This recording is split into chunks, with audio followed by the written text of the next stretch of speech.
Hello friends, welcome to stock investment academy. आज हम future and options में थोड़ा सा और डिटेल में समझने वाले हैं। तो सबसे पहले हम ये समझेंगे कि स्टॉक मार्केट में अगर आपको ट्रेड करना है तो आपके लिए कुछ ऑप्शंस हैं। सबसे फर्स्ट है इक्विटी मार्केट। अगर आप इक्विटी मार्केट में पैसा इन्वेस्ट करते हो तो आप कंपनी के शेयर होल्डर बन जाते हो, आप कंपनी की इक्विटी परचेस कर रहे हो। दूसरा ऑप्शन है डेरिवेटिव्स। डेरिवेटिव के अंदर दो चीजें होती है। डेरिवेटिव के अंदर एक होता है फ्यूचर और दूसरा होता है ऑप्शंस। तो पहले हम सबसे पहले इन टर्मिनोलॉजी को समझेंगे कि ये टर्मिनोलॉजी है क्या, फ्यूचर क्या है, ऑप्शंस क्या है। 90% से ज्यादा लोगों को पता ही नहीं होता है कि फ्यूचर एंड ऑप्शंस दोनों अलग अलग चीजें होती है। फ्यूचर अलग है, ऑप्शंस अलग है। एंड ऑप्शंस के अंदर दो चीजें आती है, एक होता है कॉल, हम कॉल खरीदते हैं, दूसरा होता है पुट खरीदते हैं या बेचते हैं, व्हाटसोएवर। कॉल को सीई कहते हैं, कॉल यूरोपियन, और पुट को पीई कहते हैं, पुट यूरोपियन। तो सबसे पहले आज इस लेक्चर में हम समझेंगे कि इक्विटी क्या होता है, डेरिवेटिव क्या होता है और उसके अंदर फ्यूचर कैसे कहते हैं। ठीक है, सो आइए स्टार्ट करते हैं। सबसे पहले इक्विटी एंड डेरिवेटिव में क्या फर्क है। तो इक्विटी है ओरिजिनल एसेट्स एंड जो डेरिवेटिव है उसका प्राइस ड्राइव हो रहा है इक्विटी में से। अब इसके लिए मैं एक सिंपल एग्जांपल दे रहा हूं आपको। सबसे पहले सपोज कीजिए कि मिल्क है और मिल्क में से बन रहा है पनीर, चीज, बटर एंड घी। तो पनीर, चीज, बटर एंड घी का जो प्राइस है वो प्राइस डिपेंड करता है मिल्क के प्राइस के ऊपर। अगर मिल्क का प्राइस इंक्रीज होगा तो इन सब का प्राइस इंक्रीज होगा, और अगर मिल्क का प्राइस डिक्रीज होगा तो इनका प्राइस डिक्रीज हो सकता है। सो इसे कहते हैं डेरिवेटिव। प्राइस जो है इनका ड्राइव हो रहा है मिल्क के प्राइस में से, क्योंकि ये as a raw material use होता है इसमें। सो सेम स्टॉक मार्केट में एक होता है इक्विटी, दूसरा होता है डेरिवेटिव। जो डेरिवेटिव का प्राइस है वो डिपेंड करता है इक्विटी के प्राइस पर।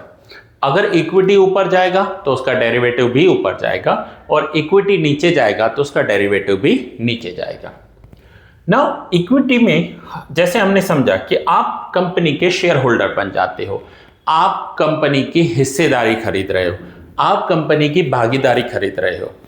इक्विटी परचेस करते हो तो आपको यहां पर डिविडेंड भी मिलता है कंपनी का, बट डेरिवेटिव परचेस करते हो तो डिविडेंड नहीं मिलता है। नाउ आगे हम समझेंगे कि इक्विटी एंड फ्यूचर में डिफरेंस क्या है। फिर हम समझेंगे कि ऑप्शंस किसे कहते हैं, कॉल की मीनिंग क्या होती है, पुट की मीनिंग क्या होती है। एक एक टर्म करके क्लियर करते जाएंगे। आज सिर्फ हम इक्विटी एंड फ्यूचर पर डिस्कस करते हैं। सो क्या होता है इक्विटी और क्या होता है उसका फ्यूचर, दोनों के बीच में डिफरेंस क्या है। तो दोनों का आज डिफरेंस समझेंगे, दोनों के एडवांटेजेस क्या हैं और दोनों में डिसएडवांटेजेस क्या हैं उसे भी समझेंगे। तो एक एक करके स्टार्ट करते हैं। इसके लिए मैं आपको एक चार्ट पर ले जाऊंगा, बट मैं आपको बता दूं ड्यूरिंग द एंटायर कोर्स मैं बहुत सारे चार्ट्स यूज करूंगा, अलग अलग सॉफ्टवेयर यूज करूंगा, वेबसाइट्स यूज करूंगा, एप्स यूज करूंगा, बट मैं आपको बता दूं मैं यहां पर किसी को भी प्रमोट नहीं कर रहा हूं। यह सिर्फ इलस्ट्रेशन पर्पस से होगा। आपको जिस भी ब्रोकर के साथ काम करना है, जो भी वेबसाइट यूज करनी है, आप फ्री हो वो यूज करने के लिए। तो सबसे पहले हम चलते हैं चार्ट पर, और चार्ट पर हम समझेंगे ये जो चार्ट है ये ट्रेड टाइगर सॉफ्टवेयर है जो मैं यूज करता रहा हूं। इसमें सबसे पहले मैं इक्विटी का चार्ट ओपन करता हूं, रिलायंस का। एक एग्जांपल लेते हैं रिलायंस का, ठीक है। अब यहां मैंने जो चार्ट ओपन किया है तो चार्ट के ऊपर आपको रिलायंस दिखेगा, रिलायंस, और यहां आपको रिलायंस का प्राइस दिखेगा। अब ये इक्विटी है। इक्विटी में आपको जितनी क्वांटिटी परचेस करनी है आप कर सकते हो। अब अगर मैं F&O का चार्ट खोल रहा हूं रिलायंस का ही, तो आप देखिए यहां पर लिखा हुआ है रिलायंस, फिर एक डेट आती है 30 सितंबर आ रही है, कोई भी डेट हो सकती है, किसी भी मंथ की हो सकती है, और यहां पर F&O लिखा हुआ है। इट मींस ये F&O का चार्ट है, फ्यूचर एंड ऑप्शंस, फ्यूचर्स का चार्ट है। अब दोनों के बीच में डिफरेंस समझते हैं हम एक एक करके। सबसे पहले हम इक्विटी में आते हैं। अब सपोज कीजिए कि आज रिलायंस का प्राइस चल रहा है 1379 या 1380, ठीक है। मैं लमसम कर देता हूं आपको एक इजी एग्जांपल देने के लिए कि 1400 प्राइस चल रहा है। सो अगर मुझे रिलायंस के आज 500 शेयर्स खरीदने हो इक्विटी में, तो मुझे कितना पैसा चाहिए होगा? तो जैसे ही मैं रिलायंस में 500 शेयर्स परचेज कर रहा हूं, प्राइस है 500 क्वांटिटी और रेट मैं लमसम ले रहा हूं 1400, ताकि एक इजी नंबर निकल आएगा आपको एक्सप्लेन करने के लिए। तो ये हो जाएगा 7 लाख रुपीस। सपोज करते हैं कि 1400 प्राइस चल रहा है। तो अगर आपको इक्विटी परचेज करना है और आपको हफ्ता, 15 दिन, महीना, साल, 10 साल रखना है, तो आप इक्विटी परचेज करके रख सकते हो, लेकिन यहां आपको 7 लाख रुपीस का पूरा पेमेंट करना पड़ेगा ब्रोकर को। दूसरा है फ्यूचर। अब मैं फ्यूचर के चार्ट पर आ जाता हूं। अब ये जैसे ही आपने देखा कि मुझे रिलायंस परचेज करना है 500 क्वांटिटी, पूरा पेमेंट करना पड़ता है, सिंपल है, ठीक है। अब F&O के चार्ट पे चला जाता हूं, फ्यूचर एंड ऑप्शंस का चार्ट आ गया। अब सपोज कीजिए कि यहां पर मुझे परचेज करना है। अब परचेज करने के लिए मैं ऑर्डर डालूंगा। तो मैं आपको दिखा रहा हूं कि कितना हमें यहां पर F&O में देना पड़ता है।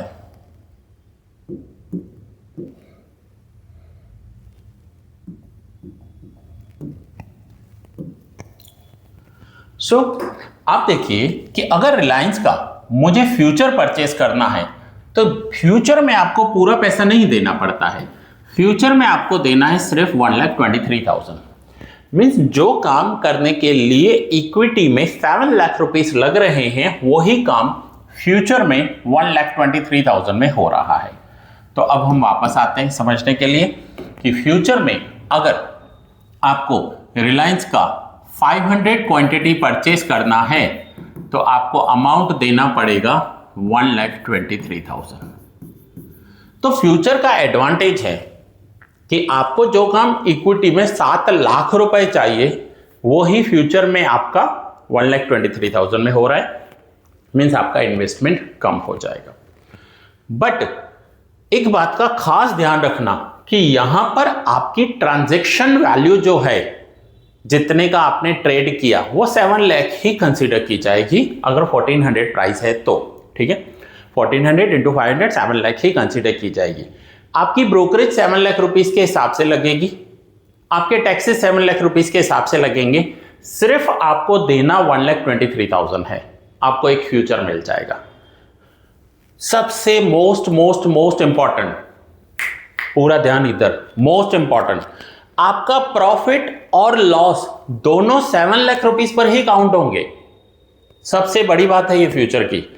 अब सपोज कीजिए यहां पर कि इक्विटी में 10% अप चला गया, 10% अप, तो आपको प्रॉफिट होगा, ठीक है। तो कितना प्रॉफिट होगा? तो वो प्रॉफिट होगा 70,000, क्योंकि आपने इन्वेस्ट कितना किया? 7 लाख, 70,000। और अगर प्राइस 10% डाउन चला गया तो आपको लॉस होगा, और लॉस कितना होगा? वो भी 70,000। तो यहां पर प्रॉफिट हो या लॉस हो, 70,000 ही होगा। सेम फ्यूचर में भी होता है। अगर रिलायंस के प्राइस 10% अप चले गए तो आपको प्रॉफिट होगा, और वो प्रॉफिट भी 70,000 होगा। एंड अगर रिलायंस के प्राइस 10% डाउन चले गए, ठीक है, तो भी लॉस होगा, और वो 70,000 ही होगा। मींस आपका प्रॉफिट या लॉस 7 लाख के अकॉर्डिंग ही चल रहा है। बट आपको पैसा सिर्फ 1,23,000 देना होता है, तो आपको एक मार्जिन मिल जाता है। यहां पर कम पैसे में ज्यादा ट्रेड करने का बेनिफिट मिल जाता है। ये एडवांटेज है फ्यूचर्स के, कि जो काम इक्विटी आपको 7 लाख रुपए में करके दे सकता है, वही काम फ्यूचर आपको 1.25 लाख रुपए में करके दे रहा है। नाउ रिटर्न ऑन इन्वेस्टमेंट देखेंगे तो यहां पर 7 लाख रुपीस पर आप 70,000 कमा रहे हो, मींस 10%। और यहां आपका 7 लाख का ट्रेड है, आपने कमाया 70, बट वो 70 आपने कितने पे कमाया? 1,23,000 पर। तो ये 70,000 1,23,000 पर बच रहा है, आपका 60% के आसपास ROI आ जाएगा। अब ये एडवांटेज है, अब कुछ डिसएडवांटेज भी समझते हैं। अब डिसएडवांटेज फ्यूचर्स के क्या हैं कि आपको यहां पर क्वांटिटी खुद से डिसाइड नहीं कर सकते, आपको यहां क्वांटिटी लेनी होती है लॉट में, मीन्स लॉट साइज होता है। और ये जो लॉट साइज है ये रिलायंस के लिए 500 है, हर एक के लिए अलग अलग होता है, स्टॉक्स के लिए अलग अलग होता है। ये जो मैं आपको बता रहा हूं फ्यूचर एंड ऑप्शंस, ये एक स्टॉक्स के ऑप्शंस बता रहा हूं, यही निफ्टी बैंक निफ्टी में भी होते हैं, स्टॉक्स में भी होते हैं। सो यहां एक लॉट है, लॉट साइज है, आपको लॉट साइज के अकॉर्डिंग ही जाना होगा जो 500 है रिलायंस के लिए। अभी एट प्रेजेंट जब मैं वीडियो बना रहा हूं, मे बी आगे जाकर चेंज हो जाए तो मुझे नहीं पता, हो सकता है, ठीक है। कभी कभी लॉट साइज चेंज होते हैं, एक्सचेंजेस उसे चेंज करते रहते हैं। जिस दिन मैं ये वीडियो बना रहा हूं, ये डेट ऊपर लिखी हुई है, आप देखेंगे उस डेट पर रिलायंस का लॉट क्वांटिटी 500 का है। ये एक डिसएडवांटेज है फ्यूचर का कि आपको जो क्वांटिटी परचेज करनी है वो लॉट में परचेज करनी है, लेकिन अगर ही इक्विटी में करना चाहें तो इक्विटी में ये एडवांटेज है कि आपको जितने शेयर्स अपनी कैपेसिटी के अकॉर्डिंग, अपने कैपिटल के अकॉर्डिंग परचेज करने हो आप कर सकते हो। आपको एक इक्विटी परचेज करना है, 2 शेयर्स करने हैं, 5, 10, 50, 100, 500, 1000, 5000 जितने करने हैं आप अपनी कैपेसिटी के अकॉर्डिंग कर सकते हो। फ्यूचर में आपको लॉट साइज के साथ ही जाना होगा। 500 का लॉट साइज है रिलायंस का, तो आप 500 परचेज कर सकते हो, फिर आप 2 लॉट कर सकते हो। अगर ज्यादा परचेज करना है तो 1000 हो जाएगा, लेकिन 500 और 1000 के बीच में 600 700 नहीं परचेज कर सकते फ्यूचर में, क्योंकि ये लॉट के साथ ही चलेगा। इसका लॉट साइज फिक्स है कि ये 500 का ही चलेगा। यहां आपको क्वांटिटी के बारे में कोई प्रॉब्लम नहीं होता। अब टाइम ड्यूरेशन की बात करें कि टाइम ड्यूरेशन, अब टाइम ड्यूरेशन में क्या है कि आपने परचेज किया है इक्विटी और आपने पेमेंट कर दिया है 7 लाख रुपया पूरा। अब आप उस शेयर्स के मालिक बन गए, वो आपके एसेट्स हैं। तो जैसे ही वो आपके एसेट्स होते हैं, आप उसे 1 दिन, 1 हफ्ता, 1 महीना, 1 साल, 10 साल, जितनी आपकी होल्डिंग कैपेसिटी है उतना होल्ड कर सकते हो। आपको कभी आपका ब्रोकर कॉल करके नहीं बोलेगा कि रिलायंस को बेच दो। आपने पूरा पेमेंट किया है, आप उसके मालिक हो, आप 10 साल होल्ड करना चाहो कर सकते हो, आपकी मर्जी है। लेकिन यहां पर जैसे टाइम ड्यूरेशन नो लिमिट लिख देता हूं मैं, ठीक है, नो लिमिट, इसका कोई लिमिट नहीं है, आप जितना चाहे रोक सकते हो। बट फ्यूचर में अगर मैं टाइम ड्यूरेशन की बात करूं तो यहां होती है एक्सपायरी। अब ये एक्सपायरी क्या होती है?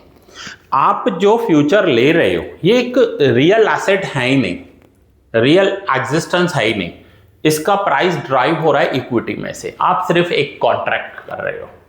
हम आगे जाके डिटेल में समझेंगे कि कॉन्ट्रैक्ट क्या होते हैं, कॉल्स क्या होते हैं, ऑप्शन बायर क्या होता है, ऑप्शन सेलर क्या होता है।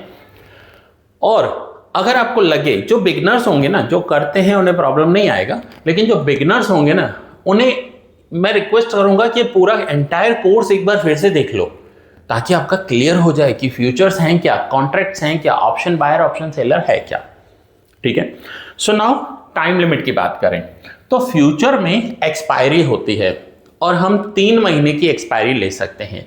जैसे अभी सितंबर मंथ चल रहा है तो सितंबर एक्सपायरी, अक्टूबर एक्सपायरी एंड नवंबर एक्सपायरी, 3 एक्सपायरी हम ले सकते हैं। और एक्सपायरी एट प्रेजेंट लास्ट में भी एक्सचेंज इसमें भी चेंजेस करता रहता है, ट्यूसडे या थर्सडे, ठीक है, या कोई भी दिन रख सकता है।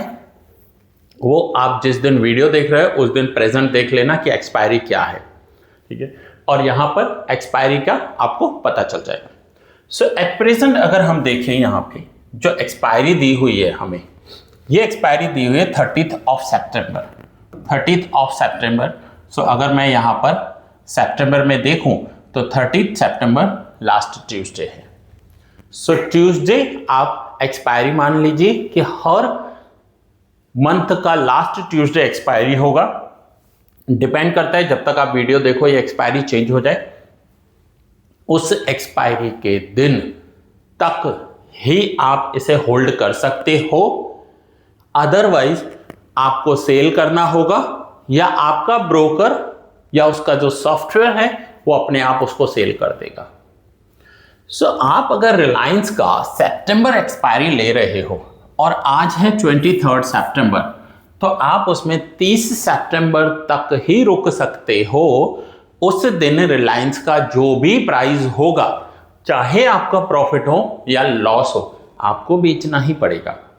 हाँ, आप ये कर सकते हो कि आप फिर आगे जाकर नेक्स्ट एक्सपायरी, अक्टूबर नवंबर एक्सपायरी ले सकते हो, जिसे हम कहते हैं रोल ओवर करना, कि करंट एक्सपायरी बेचकर नेक्स्ट एक्सपायरी खरीद ली। सो अगर इक्विटी आपको 1 साल होल्ड करना है, आप कर सकते हो। यहां आपको 1 साल होल्ड करना है तो नहीं कर सकते, बट आप एक और काम कर सकते हो कि सितंबर वाली एक्सपायरी को बेचकर उसी दिन अक्टूबर या नवंबर वाली एक्सपायरी ले लो। अगर आपको लग रहा है कि आने वाला 1 साल स्टॉक मार्केट ऊपर जाएगा, रिलायंस ऊपर जाएगा या कोई भी एबीसी स्टॉक ऊपर जाएगा, तो आप क्या करो, अभी के लिए सितंबर एक्सपायरी ले ली, सितंबर की एक्सपायरी लास्ट दिन पर वो बेचकर अगली एक्सपायरी ले लो, अक्टूबर की या नवंबर की या दिसंबर की। फिर जब नवंबर आ जाए, फिर जब लास्ट एक्सपायरी का दिन हो, उस दिन वो बेचकर फिर जनवरी की एक्सपायरी ले लो। तो आप इसे रोल ओवर कर सकते हो, वो आपकी इच्छा है, ठीक है, डिपेंड है, बट आपको ये करना पड़ेगा। इक्विटी में ऐसा कोई प्रॉब्लम नहीं है, इक्विटी में आप कर सकते। अब ये फ्यूचर्स बनाए क्यों गए थे? इक्विटी अच्छा खासा चल रहा है, तो फ्यूचर्स की नीड क्या है? फ्यूचर को आप समझो ये कॉन्ट्रैक्ट है, एक ऑप्शन बायर है, एक ऑप्शन सेलर है। सपोज कीजिए आपको लग रहा है एबीसी कंपनी का स्टॉक ऊपर जाएगा और मुझे लग रहा है एबीसी कंपनी का स्टॉक गिरेगा, तो आप उसका फ्यूचर परचेज कर रहे हो, मैं उसका फ्यूचर बेच रहा हूं। अब आगे जाके पता चलेगा, सपोज करो सच में वो ऊपर चला गया, तो प्रॉफिट हो जाएगा आपको। तो ये एक कॉन्ट्रैक्ट है, ये इक्विटी के साथ चलता है। दूसरी एक बात याद रखना, अगर इक्विटी ऊपर होगा तो उसका फ्यूचर भी ऊपर होगा, और इक्विटी नीचे होगा तो फ्यूचर भी नीचे होगा। अब मैं आपको रिलायंस का इक्विटी का चार्ट दिखा रहा हूं, ये देखिए, अप्रोक्स आज 0.88% माइनस चल रहा है या 0.9% माइनस चल रहा है, अप्रोक्स 1% समझिए। और यहां पर देखिए आप एक रेड कैंडल बनाई है रिलायंस के इक्विटी ने। सो अगर यहां रेड बनी है, लास्ट 4 दिन से रेड है, अब मैं फ्यूचर का चार्ट ओपन कर रहा हूं, यहां आपको फ्यूचर दिखेगा, तो ये भी देखिए 0.90% नीचे है, और यहां भी 4 दिन से रेड कैंडल ही बनी है। सो इक्विटी ऊपर, फ्यूचर ऊपर, इक्विटी नीचे, फ्यूचर नीचे। मैंने आपको क्या बताया, मिल्क के प्राइस ऊपर, बटर के प्राइस बढ़ने वाले हैं, मिल्क का प्राइस गिरेगा, बटर गिर सकता है, ठीक है। तो यहां पे ऐसा ही है, बट यहां की मैंने आपको बात बताई कि सिर्फ लॉट के साथ चलता है। अब अगर मैं यहां बाय ऑर्डर डाल रहा हूं, तो आप देखिए मिनिमम 1 लॉट आ गया। अब मैं यहां 2 कर सकता हूं, मीन्स 1000, 1500। सो फ्यूचर में आपको लॉट के साथ जाना होता है, जबकि इक्विटी में आप एक क्वांटिटी भी परचेज कर सकते हो। अब देखिए ये इक्विटी का चार्ट है, यहां पर मैं इक्विटी का ऑर्डर डाल रहा हूं, ये रहा बाय एनएसई रिलायंस। अब देखिए मैं यहां एक शेयर भी खरीद सकता हूं। सो ये इक्विटी एंड फ्यूचर में माइनर सा डिफरेंस है। अब जरूरत क्या थी फ्यूचर बनाने की, जबकि इक्विटी में सब कुछ सही चल रहा था? तो अब एक एग्जांपल के साथ समझते हैं कि आपको लग रहा है कि 2 महीने बाद रिलायंस ऊपर जाएगा और आपको उसके 500 क्वांटिटी परचेज करनी है। आपको चाहिए 7 लाख रुपीस, लेकिन आज आपके पास 7 लाख रुपीस नहीं है। कोई बात नहीं, आप उसका फ्यूचर परचेज कर लो। 1 महीने बाद, 2 महीने बाद जितना इक्विटी ऊपर जाएगा उतना ही फ्यूचर भी ऊपर जाएगा, ठीक है। सो नाउ अगर आज आपने 500 क्वांटिटी परचेज कर ली इक्विटी में, ठीक है, और 500 क्वांटिटी के सामने आपने पेमेंट कर दिया 7 लाख रुपीस का। 1 महीने बाद, 2 महीने बाद ये 1 लाख रुपया बढ़ गया, तो 7 लाख का प्राइस चला जाएगा 8 लाख रुपीस। तो यहां पर आपको इक्विटी में 1 लाख का फायदा हो जाएगा। लेकिन अगर आप इसका फ्यूचर परचेज कर रहे हो तो फ्यूचर में क्या होगा, आपका एक लॉट 500 क्वांटिटी आपने परचेज की 1,23,000 में, तो वो भी 1 लाख रुपया ऊपर चली जाएगी। तो 1,23,000 प्लस 1 लाख मीन्स 2,23,000 हो जाएगा। अब आप 1 महीने बाद 2 महीने बाद क्या कर सकते हो कि फ्यूचर बेच दिया आपने, फ्यूचर बेचकर उसी दिन आप अब इक्विटी परचेस कर सकते हो। तो आज की डेट में आपने रिलायंस की 500 क्वांटिटी फ्यूचर में परचेस कर ली, जो प्राइस बुक हो गया।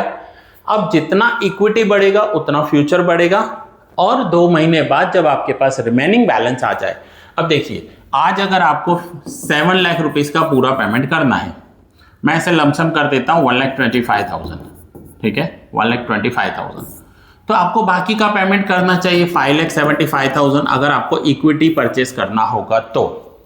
लेकिन 1 महीने बाद ये 7 लाख का हो जाएगा 8 लाख, तो इसके फ्यूचर की वैल्यू भी हो जाएगी 2,25,000। तब भी आपको बैलेंस अमाउंट ही पेमेंट कर बाकी इक्विटी परचेस कर सकते हो। तो एक कहते हैं ना कि टोकन अमाउंट पेमेंट करके आपने बुक कर लिया। आपके एरिया में कोई फ्लैट बन रहा है 50 लाख रुपए का, ठीक है, 1 साल बाद आपको लग रहा है ये 60 लाख रुपए का हो जाएगा, 10 लाख रुपए बढ़ जाएगा। तो आपने क्या किया, वो 50 लाख का फ्लैट नहीं खरीदा, आपने सिर्फ 5 लाख रुपया उसे टोकन मनी दिया और फ्लैट बुक करवा दिया बिल्डर से। अब वो फ्लैट अंडर कंस्ट्रक्शन है, कंस्ट्रक्शन चल रहा है, 1 साल लगेगा बनने में, लेकिन 1 साल बाद आपको बाकी का पेमेंट करना है जब वो रेडी हो जाएगा। सो आपने 50 लाख रुपए में आज फ्लैट लिया, 5 लाख रुपया दिया, 1 साल के बाद अब आपको बाकी 45 ही देना है, क्योंकि आपने उससे कॉन्ट्रैक्ट कर लिया। अब अगर वो फ्लैट 60 लाख रुपए का हो भी गया तो भी आपको तो 45 ही पेमेंट करना है। सो यहां भी कुछ ऐसा होता है कि आप इक्विटी, अगर पूरा पेमेंट हो तो इक्विटी कीजिए, और अगर कम पेमेंट के साथ काम करना चाहते हैं तो आप फ्यूचर के साथ कर सकते हैं। वंस अगेन मैं आपको बता दूं, फ्यूचर के कुछ एडवांटेज हैं, बट उसके साथ साथ फ्यूचर के कुछ डिसएडवांटेजेस भी हैं।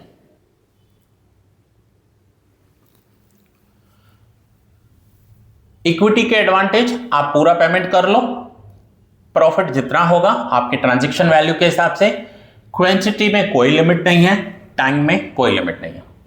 लेकिन फ्यूचर के एडवांटेजेस क्या है कि फ्यूचर में आपको पेमेंट कम करना पड़ता है, प्रॉफिट आपको ओरिजिनल जितना इक्विटी में प्रॉफिट होगा उतना ही यहां होगा। यहां 7 लाख रुपया इन्वेस्ट करने के बाद भी 10% अप गया तो 70,000 बचेगा, यहां 1,23,000 इन्वेस्ट करने के बाद भी 10% अप गया तो भी 70,000 ही बचेगा। बट इसका डिसएडवांटेज है कि आपको क्वांटिटी लॉट साइज के अकॉर्डिंग लेनी होगी, कम नहीं कर सकते इसमें, टाइम एक्सपायरी के दिन आपको बेच देना पड़ेगा। अब हम वापस आते हैं, यहां पर देखें और भी कुछ स्टॉक्स हैं फ्यूचर के। अब फ्यूचर में जैसे हैं आप देखिए अलग अलग स्टॉक्स हैं, अलग अलग लॉट साइज है। मैं आपको कुछ एग्जांपल के लिए दे दूं, देखिए ये अदानी एंटरप्राइज है। अब अगर किसी को अदानी एंटरप्राइज परचेज करना है तो अदानी का लॉट साइज क्या है, तो अदानी का लॉट साइज है 300 का। सो अदानी अगर आपको लेना है तो 300 के मल्टीपल्स में ही मिलेगा। सेम एक और देख लेते हैं, अपोलो हॉस्पिटल। तो अपोलो हॉस्पिटल का जो लॉट साइज है वो है 125, तो अपोलो का 125 का लॉट साइज है, क्योंकि उसका प्राइस भी 7,000 है। ये देखिए ना आप, 7,000 का शेयर है। अब अगर इसका इक्विटी परचेस करना है आपको अपोलो हॉस्पिटल का, तो 125 इंटू एट प्रेजेंट प्राइस चल रहा है 7,700, तो आपको इक्विटी के लिए देने पड़ेंगे 9,62,000, बट उसी में ही उसका फ्यूचर मिल रहा है आपको 1,71,000 में। सो अलग अलग स्टॉक्स के अलग अलग लॉट साइज होती हैं, डिपेंड ऑन प्राइस कि उसका प्राइस कितना है। अब ये देखिए बंधन बैंक 3,600 का लॉट साइज है, बैंक ऑफ इंडिया 5,200 का लॉट साइज है। तो अलग अलग लॉट साइज यहां पर आपको दिखेगी। कैनरा बैंक का स्टॉक 100 रुपए का स्टॉक है और उसका लॉट साइज है 6750। वंस अगेन मैं आपको डिस्क्लेमर दे दूं, ये लॉट साइज मैं आपको दिखा रहा हूं 23 सितंबर 2025। ये हो सकता है कि आप ये वीडियो कुछ टाइम के बाद देख रहे हो तो लॉट साइज चेंज हो गए हो। सो लॉट साइज चेंज होते रहते हैं। ऐसा भी हो सकता है कि आज आपको कोई स्टॉक यहां दिख रहा है फ्यूचर एंड ऑप्शंस में, कल ना भी हो, मे बी उसे फ्यूचर एंड ऑप्शन से बाहर निकाल दिया जाए, और कल कोई ऐड भी हो सकता है। तो ये एक लिस्ट है जो आपको यहां पर मिल जाती है। अलग अलग स्टॉक्स का लॉट साइज अलग अलग होता है। रिलायंस का 500 का है, बाकियों के लिए आपको इधर मिल जाएगा।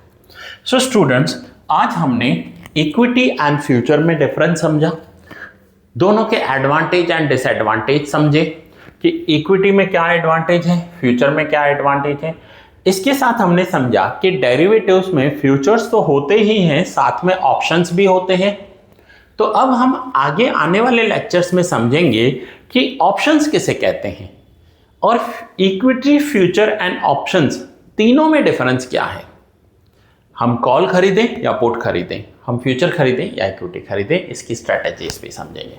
सो होपफुली आज आपको ये क्लियर हो गया होगा।